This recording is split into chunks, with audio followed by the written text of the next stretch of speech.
Hey friends, it's MJ from the Coaches Panel. I hope you're well. And AFL Fantasy finds a way to always throw you a couple of curveballs, doesn't it?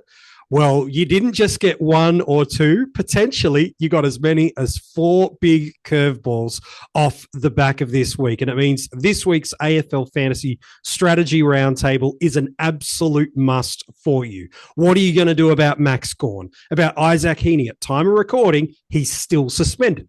By the time you're listening, you might know the outcome, but we'll give you the thoughts about what to do, even if that holds.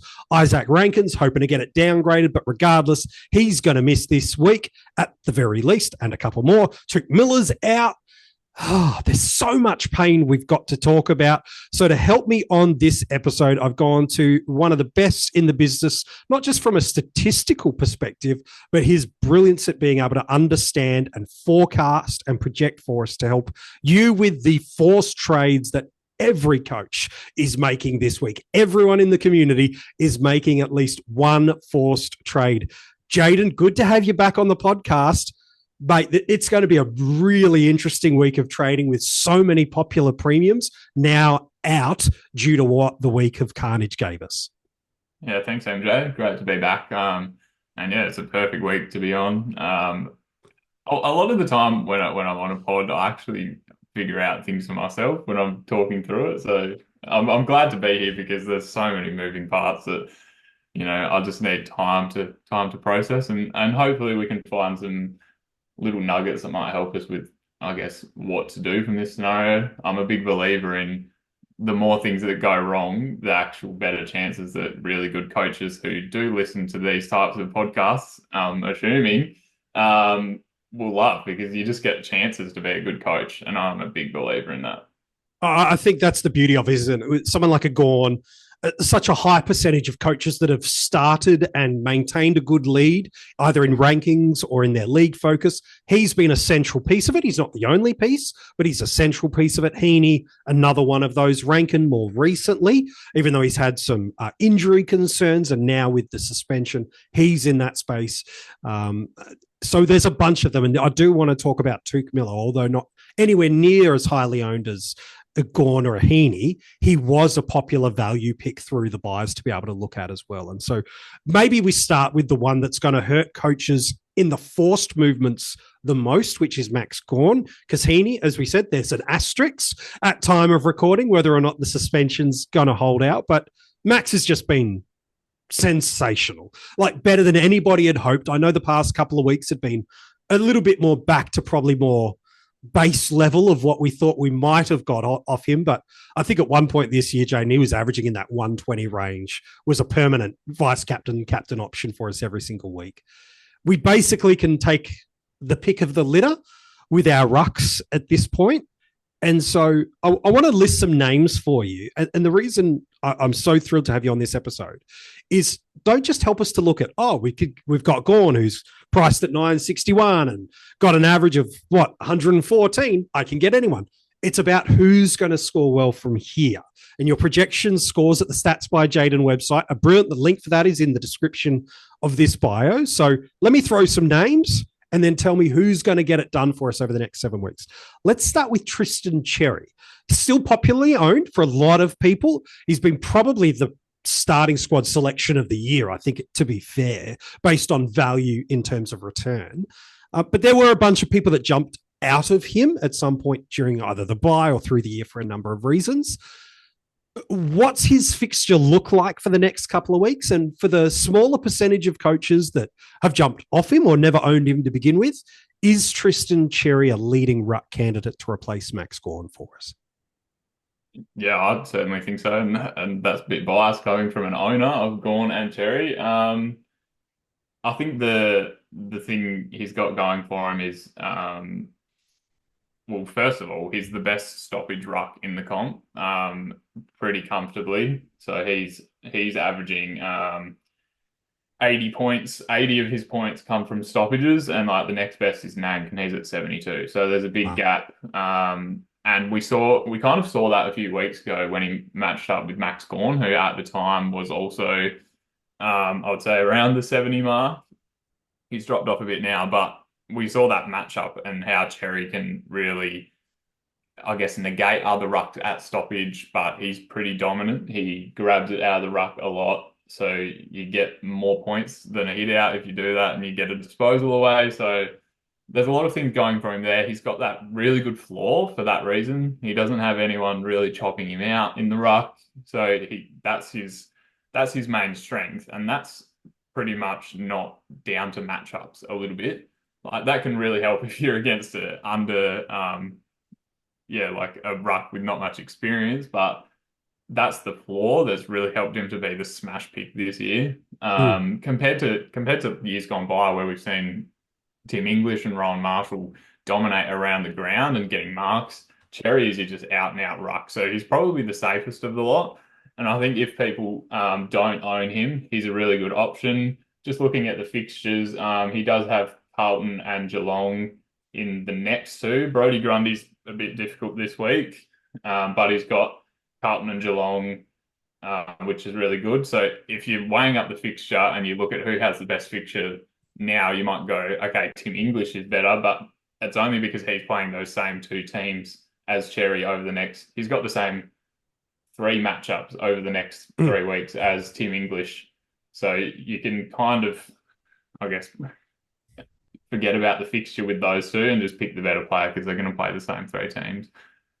So I think the run is pretty good. And he's got that stoppage base that can really help him to just be very reliable. He's not going to put up a 60 like some of these other rucks have. That's just his style of play. So you mentioned Tim English. You mentioned a couple of rucks there. He's got alongside Cherry, at least on paper, statistically, a brilliant run because of those opponents that are there. But his scoring's been a little bit roller coaster, is safe to say. Is there anything particular behind that from your statistical analysis? Again, one of the great things you've brought to the community this year is an understanding of scoring at stoppage and scoring through transition. Does that unlock any key to the scoring for Tim English's just a bit of yo-yo scoring compared to what we saw over the past 18 months prior to this season? Or is it just simply just his evolution and the way the Bulldogs are playing? Because does he sit in that replacement of Gawn space as well? Yeah, certainly. He's actually the player I've got projected the best. Well, he was last week. He's pretty close this week because he did have a great matchup last week, hence the 131. That wasn't a massive surprise to me, but I guess with English, he's had to change a little bit this year. Last year, he was the best ruck in transition, which was pretty obvious if you watched him play. Especially as a non-owner like me, you noticed it really badly where he would just run to the back pocket and get a +6. And you don't see that stuff from rucks. You don't see that at all. It's incredibly frustrating when you don't own, but that's what he's good at. He's good at the transition. He's the complete opposite of Tristan Cherry. But over the last few weeks, I've kind of noticed that he's actually, I guess, reverting to more of a typical ruck where his stoppage scoring has significantly improved. Like the last 5, he's probably gone, I would say, maybe 70, a little bit under at stoppage, which is really good for him. He's more of a 55 stoppage guy, and then he was doing 60 plus in transition. He hasn't gone 60 plus in transition since the Richmond game in round 9, which is a great matchup for transition. But yeah, he's really shaped his game into more of a reliable ruck in that sense with the stoppage scoring. It does seem like his variation still comes, a bit from stoppage. I guess he does both at the same time, it kind of looks like. Yeah. He's not reliant, like he doesn't really have a consistent base. So some players will have, like Cherry, he will always score 80 at stoppage, and then his variation comes in transition or something like that. But it seems like English is fairly unpredictable. But I guess the promising thing, and probably why I have him projected pretty well, is he's done pretty well against these easier matchups. For stoppage, he's improved that part of his game. He's got over the next 2 games, he's got the best matchup possible. So if Max is only missing 2 and you desperately want to get him back, you could just take English now, and potentially look to go back to Max if you really wanted to. But then again, that is pretty luxury. Um, so yeah, I like English. I'm not sure where I will go yet. Mhm. But yeah, I have English projected pretty well. He's got good scoring history. And I guess one of the downsides of Cherry is he's very reliant on stoppage. So if something went wrong there, you could get a floor score, but English does have, he can score as a ruck at A stoppage, but he more can get rounded around the scorer. ground. Yeah. Yeah. So So there's probably there's four others I really want to get, but there's two that I think are of most interest because again, you could put a Grundy and a Marshall in there, and I think that'd be perfectly fine picks. They've not really steered us too far wrong. I know Marshall owners might be wanting to remind us of a couple of weeks in the early portion of the season, but as someone that owned him at that point, I've regressed that memory somewhere into the back pocket like the 2017 AFL Grand Final. I just don't have that memory in my mind anymore. I just can't unlock it no matter what. The two I want to ask you about is Toby Nankervis, who's the most informed ruck at the moment, coming off a monster score last week, one of the top scoring players in the game. We're only making a little bit of cash out, which really is nice, but not super driving important for us. So we're not paying for the value. Fellow panelist Mini Monk has been banging the jungle drums about how good he's going to be in this back half of the year. He's been saying that for a month now, so he's got a month of flexing. What's he like as a replacement for Gawn over this next 7 weeks? yeah, he's a great option as well. As I said before, he's got that really reliable stoppage scoring, and he does. He's very, very reliant on it because yeah, I guess until last week he hasn't had many ceiling scores, and he's had a few that have been, I guess, around the 80 mark. But in all of those, he's pretty reliant on the stoppage stuff compared to the more traditional AFL fantasy relevant rucks like Gawn and Grundy in the past. But he's very stoppage. On the weekend, in his 150, he put up 109 from stoppage, including 47 from the centre bounce, which is Incredible. ridiculous. Yeah, I really like him. The fixture is like really good. Mm. GWS have been a bit interesting in the Briggs matchup. Like if you're wanting to go straight away for that instant reward, it's a Yeah. little bit interesting. It's probably like De Koning went pretty well last week, but Briggs absolutely. I would say Briggs was probably the best performing ruck last week in AFL sense. Yeah. So Briggs isn't out of form. So that'll be an intriguing matchup. In terms of the rest of the rucks, I've got Nank is there in the top five. So with English and Cherry and Marshall, so he's around about in the projections. Yeah, the next two games are pretty good, but then a couple of harder matchups after that before the finals is pretty good projected as well. Yeah, I guess the main consideration for Nank is, yeah, I guess partly the ownership and also he's up there in price compared to some of these other ones as well. Like if you're Yeah. wanting to go cheaper, which is probably where you'll talk now. Yeah. So Ned Moyle's the one that probably sits in that cheaper space. I know you could maybe argue with Jordan Sweet, but I really couldn't advocate too heavily for that. At time of recording, Tuesday night, the Gold Coast Suns put out their injury list. Jared Witts is listed as a test. So it's probably at best maybe you do get the 2 week hit, but it's probably only a 1 week, if that. It's probably not worth it for just the 1 week, although there is a pretty nice matchup sitting there available for coaches that should he get named, playing Port Adelaide, who Timmy English just took to the cleaners, does get the taste buds going, especially the money it could allocate and be able to redeploy on potentially another pain like an Izak Heeney or a Touk Miller. It definitely has to be a money move, depending on what you get on the other end. But all things considered, if it's hard because Gawn isn't a 1 week. Mm. But if if you're going for, if you are just going for 1 week and you're like, all right, I can do a really good move with the cash, so I'm just going to go to Moyle for 1 week. You've got the perfect chance to do it because he's playing Port. Mm. That's the best matchup you'll get. But also next week he's against Briggs as well. So if he does hold, I've got a good projection for him there.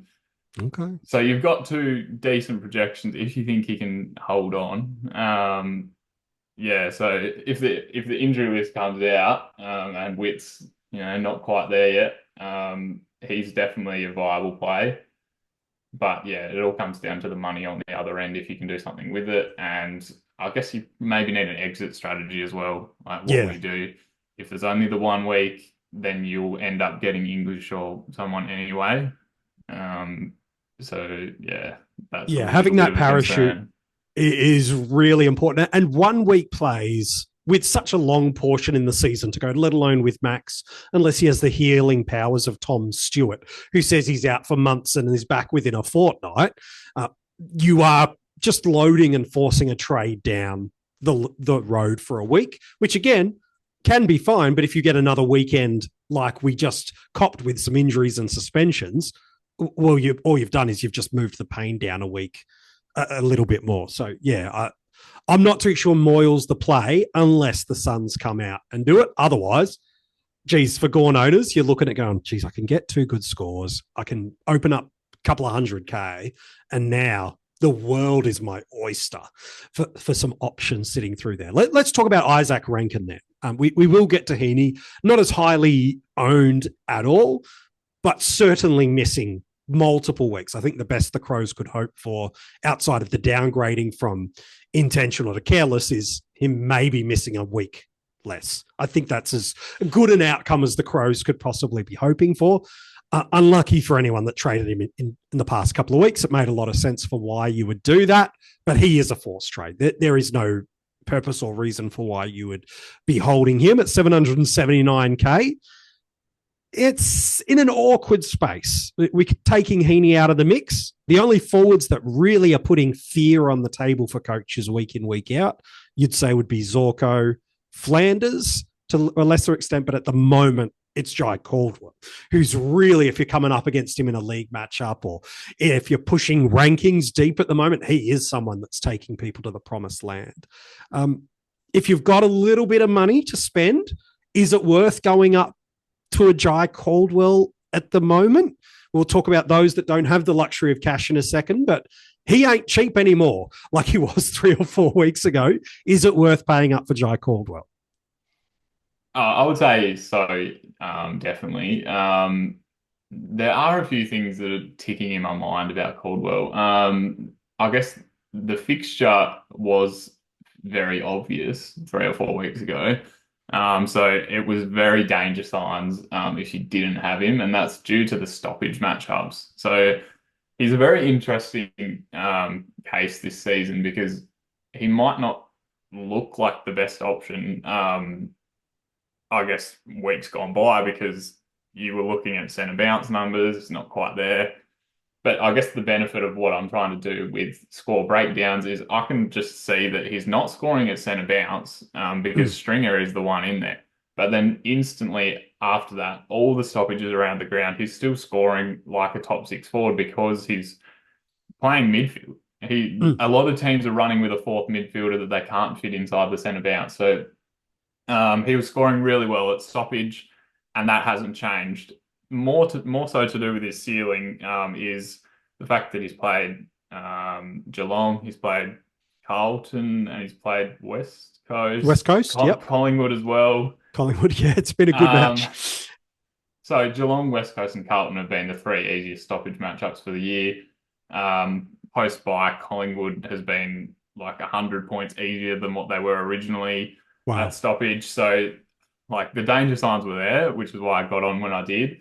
So I guess the consideration now is he's got Melbourne this week, which is pretty good because Melbourne have struggled. Then he's got Adelaide, which is good, a high stoppage team. So I think if you don't have him, you do have to go to him. But then after that, the run really, really gets difficult. So Dries up, wow. I don't want to bookmark it, but I might. I don't know if there's going to be any other options, but That's He true. could actually be someone I might get off because Essendon have the hardest stoppage run for the rest of the year. So if After you this fortnight. Yeah. not including this fortnight, so Including this fortnight. Wow. if this fortnight goes, then they will be by far the hardest. So that's something I do want to I don't know, maybe have a play Interesting. around with. It's probably more of a draft trade type thing, but Yeah. yeah, so that's something to consider. But yeah, the next 2 weeks are great. Okay, so that might cover some conversations for Heeney owners too. Like again, Heeney, Zorko, Flanders, and more recently Caldwell are the ones that week on week that you feel, am I getting 100? You'd feel the most confident of. There are then a bunch of other options that sit into that next tier, and that might be those that Rankine owners are more looking towards trading into. So again, I'll throw some names at you. It might sit in the 1 week play category, but a Luke Jackson delivered a ton last week. No Sean Darcy, ruck forward DPP. He'll end up as your F6 in that space. A favourable scoring this week, I would presume, with him playing that sole ruck, his ruck scoring to the eye, and certainly statistically would indicate that's where he scores his best. With this week as the ruck and then moving back into that kind of pinch hitting floating role, is he someone you could advocate as a prospect for Rankine, given the price point he sits at? Yeah, I think so. For that 1 week, I've got him priced practically exactly on his projected for the year, but that is kind of including the Sean Darcy effect. So Yeah. if you're getting this 1 week out of him, you could get a really good score. Sam de Koning scored a ton against Meek, so I think it's the right play for his price. Yeah, but it then gets tricky after that because even if Sean Darcy was playing, this matchup against Hawthorn as a ruck is the best one he has for the rest of the year. So it's definitely a 1 week play. There's no Okay. other ways about it really. But yeah, I do like it, and I think he'll be probably comfortably the most popular option because it just seems obvious with Darcy out. But he's definitely not the highest projected player I have. Oh, that's a nice little hook. I'll ask you in a second about who that is. The other that, and maybe it's the player, and I'm just shooting myself in the foot there. A Darcy Moore has got as good a ceiling as any of our forwards have available to us this year. He's also got as bad a basement as any of our premium forwards could probably wish to offer up. That said, his more recent form seems to be a bit more stable. And again, that might be more due to who he's played and where he's playing, more so than an uptick in anything more specifically. But you need a little bit of money to get there now, which hopefully you should be able to get there. Is Dylan Moore a prospect for you as well?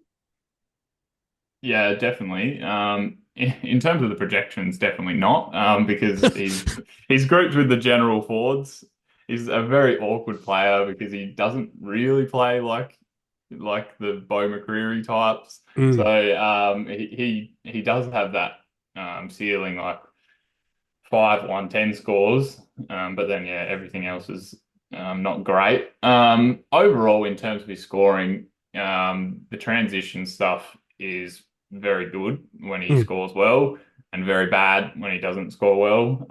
But I guess the promising thing from the weekend and over his last five is, I guess, with these types of players in the forward line, you do want a little bit of midfield time.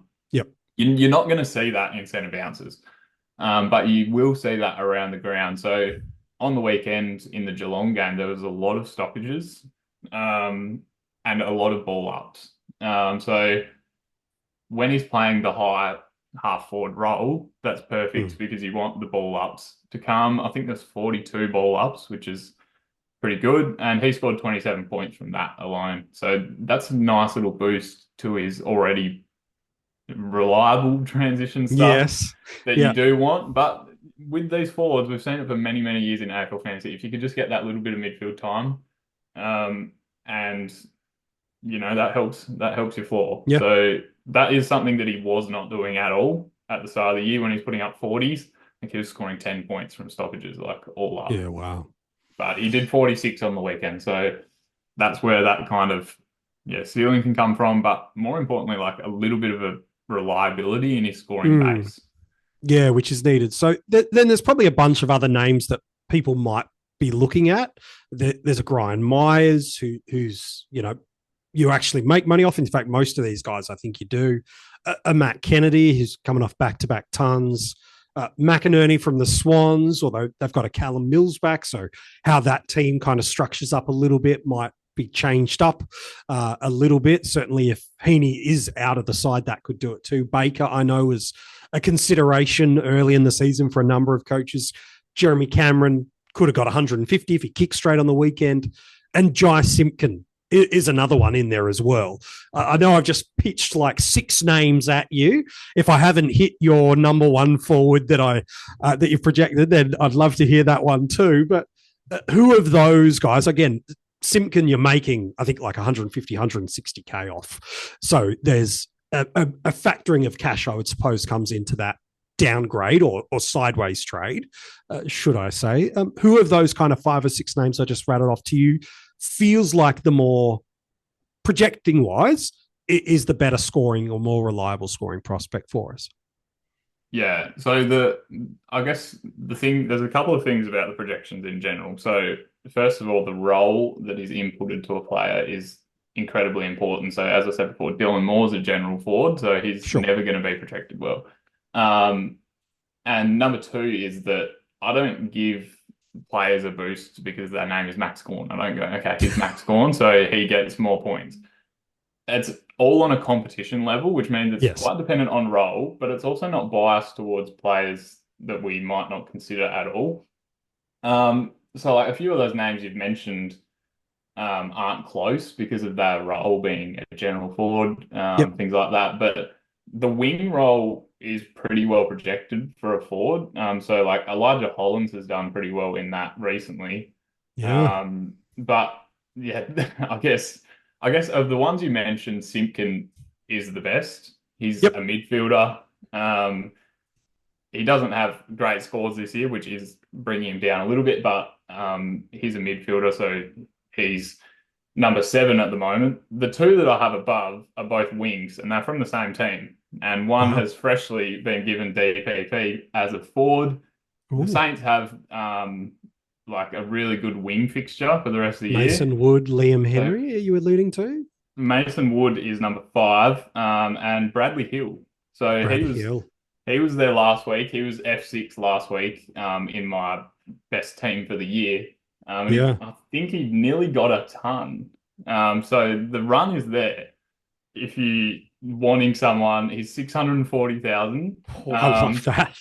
And he scored a 98 last week. So he's got the Crows this week. And as I That's mentioned good. before, the Crows are great for ball ups, because they have a lot of stoppages around the ground. Great for throw-ins, I mean. So the wings are out there. Mm. The throw-ins, the Crows are a really good matchup. We've seen even players like Fiorini ton up against them this year. Yikes. So Brad Hill is there, and so is Mason Wood. I guess the issue is the role a little bit. Mason Wood has got forward status for a reason, so he has been playing a bit up forward. Sure. But yeah, Justin McInerney's up there pretty well, and he's done pretty well. I think the model likes him. He's been pretty projected well. Mm. And yeah, so the wings are up there. Even Ollie Dempsey is there, which would be funny. It's like going back to trading Harry Sheezel last year after we're like, that's it, he's done his job, gets to the bye, he's tired, and then no, scores like a primo on the back end. Dempsey's doing that at the moment, that's for sure. Yeah, and another one I just want to say is Yeah. I'm not sure where the team kind of lands at Essendon, but Sam Draper is pretty interesting. Ooh. I picked up that he was gonna get forward status at the start of the year, and he did. Mm. And if they're struggling with their tools a little bit, like they have quite a few in the team that are going quite well. And if Goldie can't make it back in the team, he's only 531,000. So if he's solo rucking, that's really good. But he's also playing Melbourne this week with no Max Gawn. So you never know. That could be solid. But yeah, Interesting. if you're looking for that cheaper option, he's a forward and I projected pretty like that. well purely from the solo ruck, but the teams could change. I love the Brad Hill call. I think so many people are going to be a little bit scared off trading into a player like that because there is no name kind of pizzazz around him at all. But that's this great challenge for us in the fantasy community sometimes, isn't it? We fall in love with the name or even the team or the legacy of a player, but sometimes the data, either trends or projections go, well, the name means squat. This is the guy that's sitting there too. So that's the wrestle for us in the community to go, you're a Heeney owner. On paper, you're saying Hill's probably one of the best buys in terms of value. Sure, if you can get up to the top of the tree and get yourself a Flanders. Okay, different conversation. But if you're swimming in a pool of, I can't spend over 800K and I need to go down, geez, he might just be one of the best there. That's crazy.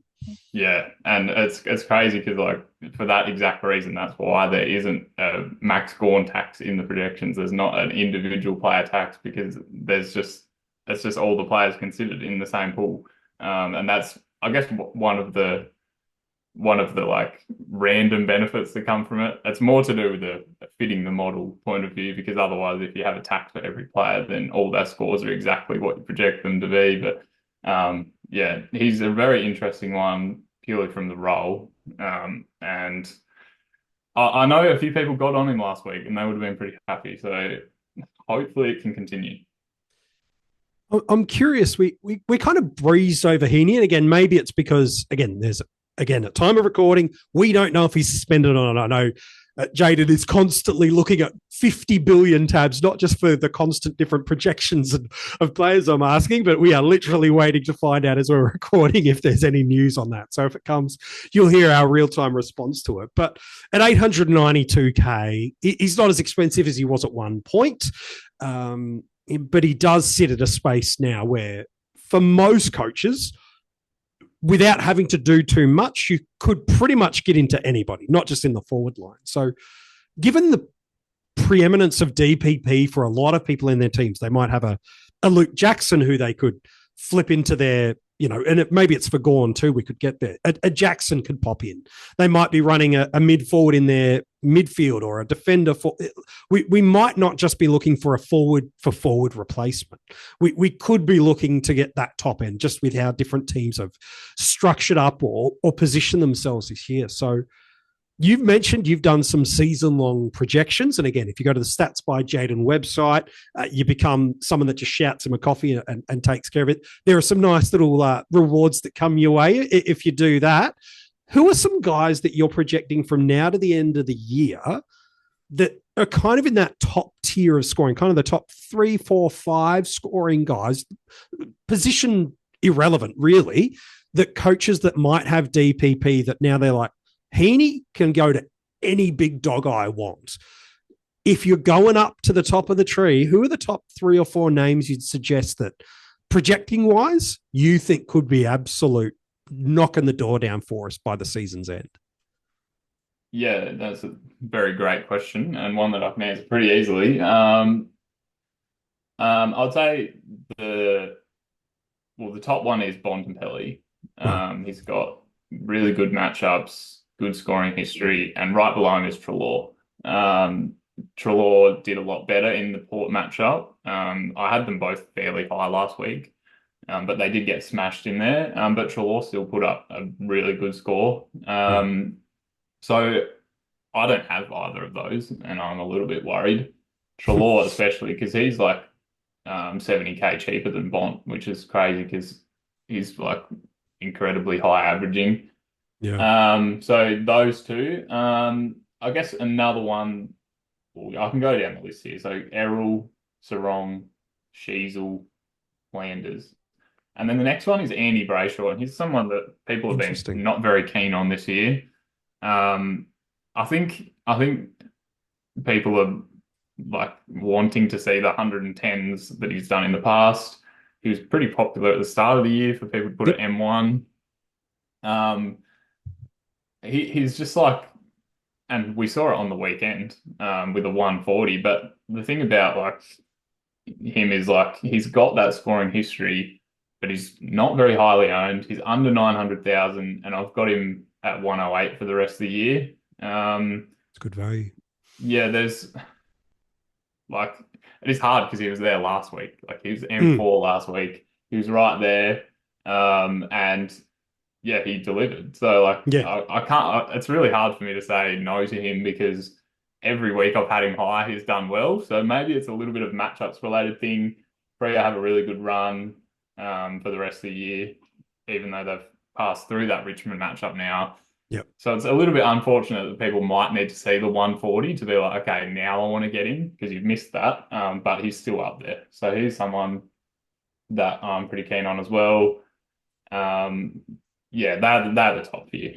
Yeah, nice. I suppose the good thing for Brayshaw is we got a good reminder of that sort of big score while he didn't pop the 150th Nank Curvis style is we're like, oh yeah, I think what is he had like two sort of 120, 130, 140 sort of territory games in his last 3 weeks. So it's not like we've got to go too far back into the memory bank of Andy Brayshaw. It's just, again, another one of those roller coastery guys this year that hasn't shown the level of consistent high floor that maybe we'd become accustomed to. But yeah, I like those, mate. The reason for that, and as a frustrated draft owner as well, is that so he could be scoring in stoppages and he could be scoring in transition. The reason why he's been so, I guess, 90s this year is he's only doing one of them at a time. Like he's playing a game where he scores. So in round 6 in the derby, he scored 76 from stoppage, but then only 17 in transition, and that's just a ridiculous split. But then the week up, then he'll score 79 in transition and only 20 at stoppage. So that was 3 weeks before that. So like the reason for his inconsistency isn't really a role change. It isn't really a drop off. It's more that he just can't do the two things at the same time in the same game, and that can be matchup dependent as well. But yeah, now he's put it together in a couple of games. Like he's gone 66 plus in both stoppage and transition in his 2 big scores recently. So he's kind of got more even balance now, where he was doing fine in one aspect, but then in the other he couldn't do it in the same week. So I guess that's where it's kind of come from. But now he's shown that he can do it at the same time, and like that doubles his score. Yeah, no, it's helpful. I want to talk about Shaun Mannagh. And again, it might be of inflated need for coaches that are having an Izak Heeney. Again, it's not a recording. He's still suspended. That might change at any second. And certainly by the time you're listening to it, you definitely know the outcome of this. With Geelong having that Friday night matchup, he does loom as a nice little, I can take a look and see before I make a decision about whether I hold Heeney, who's not injured. It's just a suspension, roll for the week or not. For those that already have him, they're not even considering what that trade looks like. But 2 factors for Mannagh for us again. If you already own him, this next 2 minutes isn't hugely helpful for you outside of the decision to loop should you need it. But for those that have a couple of these bullets to hit, is it worth taking a look and see with Mannagh with one of your trades? Or is that only, no, if you're a Mannagh owner, go for it. And it might only be those that have one of the bullets to actually be able to look for it. And then the second question is, was what we saw on Saturday night just a statistical anomaly, or was it now finally due to the way the game played, how we know he's such a good, strong scoring option at the VFL level, is it now just finally starting to click to him as he's stepping up to this next gear? Yeah, and I definitely saw his VFL stats from the week before. I think it was 6 goals or something ridiculous. So I do like him as an option, and he was someone that I did have. I'm pretending that Gawn isn't an issue at the moment. I'm just pretending that I can get Mannagh, loop him with Heeney. But I think the Geelong-Collingwood game is perfect to have these kind of free hit looks at some players. Like, it would be unique, but if you had Sam de Koning in defence, you could have a look there. You could have a look at Humphreys. You could have a look at Kruger if you have him as a forward or a ruck, and also Mannagh as well. So you've got a few chances of a good free hit. In terms of Mannagh's scoring on the weekend, I mentioned with Dylan Moore that it was a very high ball up game. So Mannagh didn't get really any centre bounces, I don't think. He only scored 8 points from centre bounce. But he scored 64 from stoppage. So that is like what Caleb Strong averages for the year as the number one stoppage player in the comp. So you could say it was a bit of a crazy stoppage score for a player who's not really been at AFL level all year. But yeah, there was 42 ball ups in that game, and he scored 44 points from ball ups. So he's getting up the ground as a high half forward, and that really suits him. The Collingwood matchup over the last, well, I guess since that bye, has been Mm. pretty fruitful. It's overall fantasy wise, Collingwood are giving up 92 points more above expectation compared to what they were before that bye. So they've become a lot easier to match up after that bye. That's all down to the stoppages. So Yeah. they're giving up 47 more centre bounce points, 33 more ball up points, 43 more throwing points. The midfield is giving up points now compared to earlier in the year. So if you are wanting that free hit, I can see him doing something similar, even though he is not full-time midfield. He is coming up. He is playing around the stoppages, Mm. and Collingwood have been pretty well hit in the midfield over the last few weeks. So Okay. I do like him as an option. I'm not sure if I can figure out how to get to him with all the other things going on, but Yeah. yeah, with a free hit, I think you might as well. And that's again, that's the beauty for coaches that don't have the multiple trade dilemmas of maybe they don't have themselves a Max Gawn, maybe they don't have the Izak Rankine. So that's again the difference that different coaches have available to them this week is they could look at again, some own him, some don't, some can make all these kind of different moves and look at a bunch of different things. And so that's what we've got to factor in. It's never a one size fits all approach. Some already have Mannagh, don't need to trade, can do the look and loop, and then based on the scoring of Friday night, adjust accordingly and make some kind of movements for us through there. Whereas others have gone, have potentially Heeney, have Rankine, and then have this guy, Touk Miller. So some are definitely giving their bench an absolute stretch. 775K, been okay in the last couple of weeks, safe to say. Not been as dominant as I think people would have hoped he could have been this year. But the players that are in that comparable price range, it feels a little bit Mordorish at the moment where you're not loving the pure midfield options. It might be a little bit different if you're looking for a defender to move or looking to loop something into your forward line. Okay, we've mentioned some cheaper options. And then, you can move your Heeney up and away you go. But those that are just like, I want a pure mid. I'm looking at some of these names that are there, and it doesn't, without spending another 100K, it's not really pretty. You're looking at DeGoey, you're looking at Berry, you're looking at Rowbottom, you're looking at Durham, you're looking at Callum Mills is back this week. So if you really want to just play for some fun, maybe that's an option through there. Do we just need to spend another 100K and get up to a Dawson or a Laird type? I don't even know if those are great names to look at. Is it just not? There's nothing really great in that sub 800K range outside of Rosie. Is probably the obvious one. Who's the guys that if you've got cash strapped that are in that kind of sub 850 range that you go, look, this feels like a pretty good buy for you at the moment? Is there anyone in there for us? Yeah, so if I filter for the guys I've got projected to go 100 for the rest of the season, you mentioned a few of them. So I mentioned before that Bont and Trelaw have a great run. That also includes Liberatore. He's 802. He's decent value. And I've got him in the top 8 mids for the whole year. That's mainly due to the fact he's had, over the last 2 years, he's had some injury-affected scores that I don't include in his projecting because that's not really fair on him. So his numbers look better than what they do look in fantasy itself because he's had those injury-affected games. He didn't quite go amazing against Port, but yeah, he's a good option. There's one player that I have that's better value than him, and he'll actually be in my top five captains this week, and he's Oh, $681,000, and that's Stephen Cornelio. So, come on down.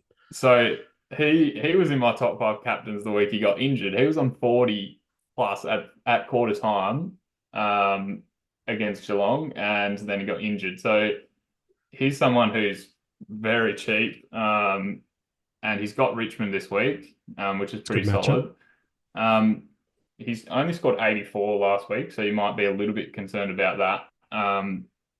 And he doesn't have the greatest history of scoring.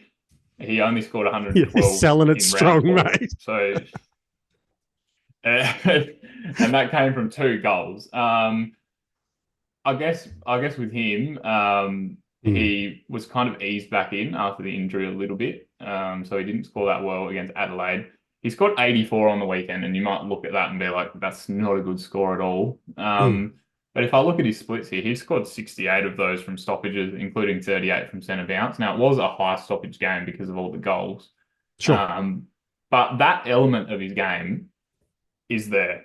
So if he gets back to the kind of 40 to 50 range that he was doing at the start of the year in transition, um, then yeah, that's pretty suitable for him. Mm. And so yeah, I've got him projected to go 100 plus. Not sure Okay. how much I love it, but he's there as a really good value option, and that's 681,000. A few of the other names, Rosie's there.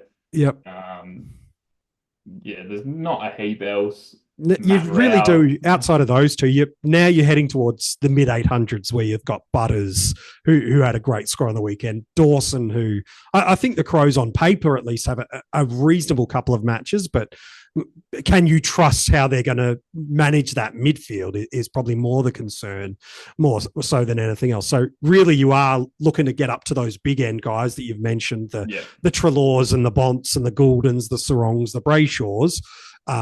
And not just fart around with hopeful sideways moves unless you can avoid it.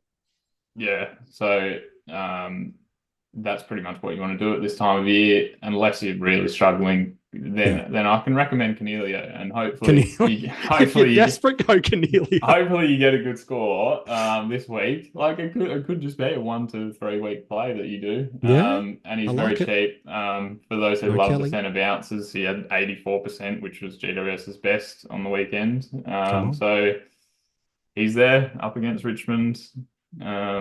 That's why he'll be in my top five.